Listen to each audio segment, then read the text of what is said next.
Az ember úgy emlékszik erre a szántott pusztára, mint úgymond az életének egy fénykorára. Egy ilyen megismételhetetlen, gyönyörű gyerekkorral.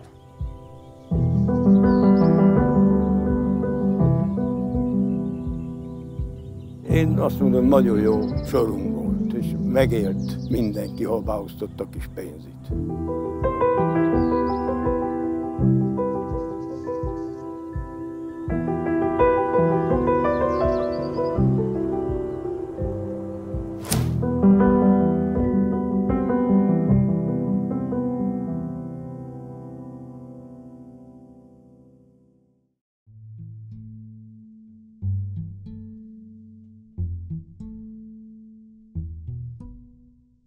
Vári Ferenc vagyok, szántódi, itt születtem, őseim is, tehát apám is itt született.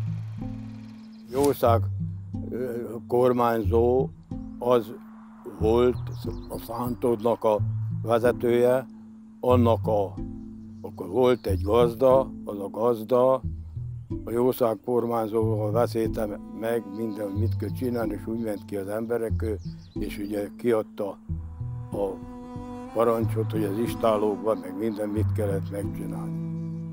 Tehát végeredményben itt Szántódon 25 család volt. Ez család. Általában 2 vagy 3 gyerek volt a családoknál. Kaptak pénzt a papoktól, akkor volt mindenkinek egy tehene, amiből meg volt a táj, turó, tájföld.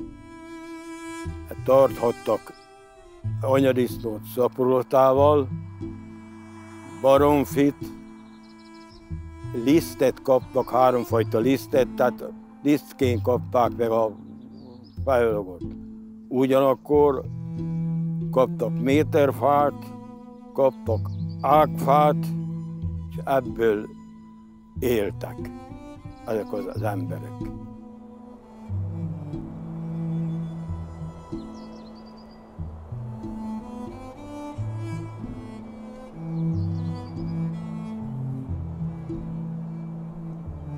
Rudolf Nándor vagyok, egykori szántódpusztai lakos.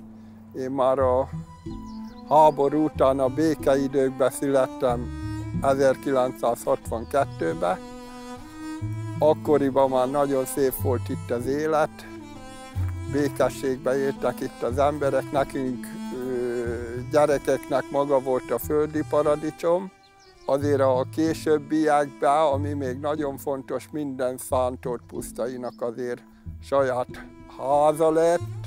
Később is nagyon jól elboldogult mindenki az életben, mivel a pusztai élet megtanította őket dolgozni. Nagyszüleim 31-ben kerültek Szántódpusztára.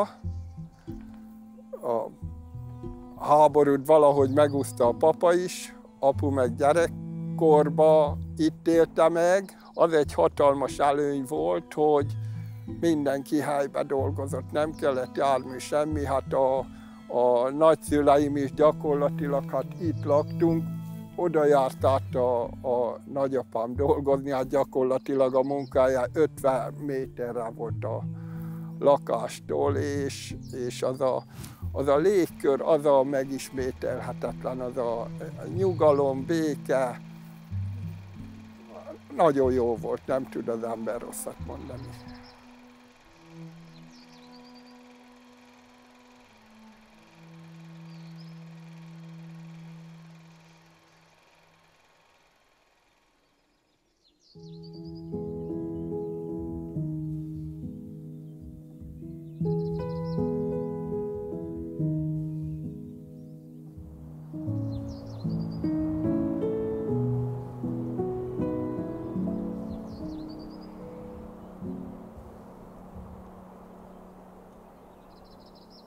Háborúig voltam. Ugye, mert utána, amikor a háború szűnt, akkor elmentünk innen lakni már Körösegyre, mert ott már nekünk lakásunk volt. És ugye a háború után földosztás volt. Ugye a cselédek kaptak 6 hót földet, és az továbbra azt a 6 hót földet munkálták. Abból éltek, már közben, ugye háború után bekerült a Serlavál, ugye bekerült a TS, meg minden, ott már másik emberek voltak. Mint gyerekek, ugye, hát barátkoztunk ugye, mindenkivel, és a másik az, hogy majdnem mind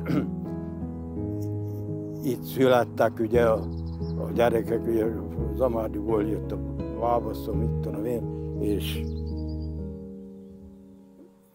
jó sorom volt, szóval nem volt, hát gyerek voltam, már egész fiatal gyerek voltam.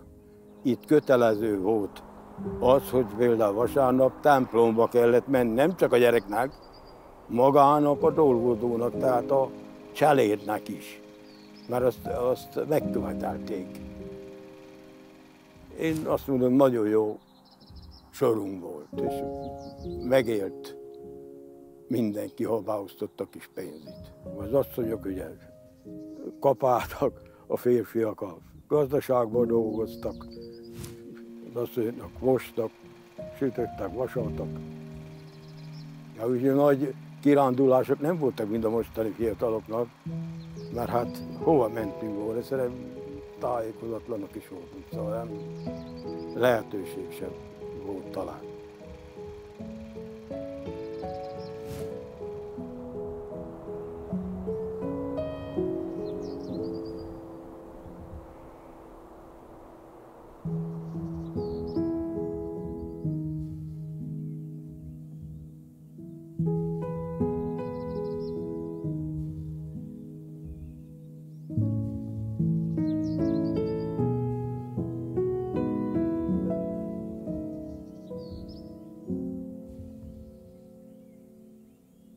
Végig már mindenki majdnem rokon volt, azért már ha született egy gyerek, akkor a szomszédasszony, ugye, ha beteg volt valaki, az vigyázott a gyereke, mindenki a köröztanyja volt.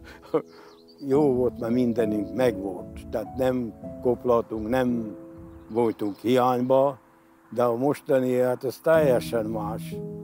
Most már az embereknek, hát nekünk is külön ház, külön meg család, meg szóval más világ volt, jó világ volt az akkor.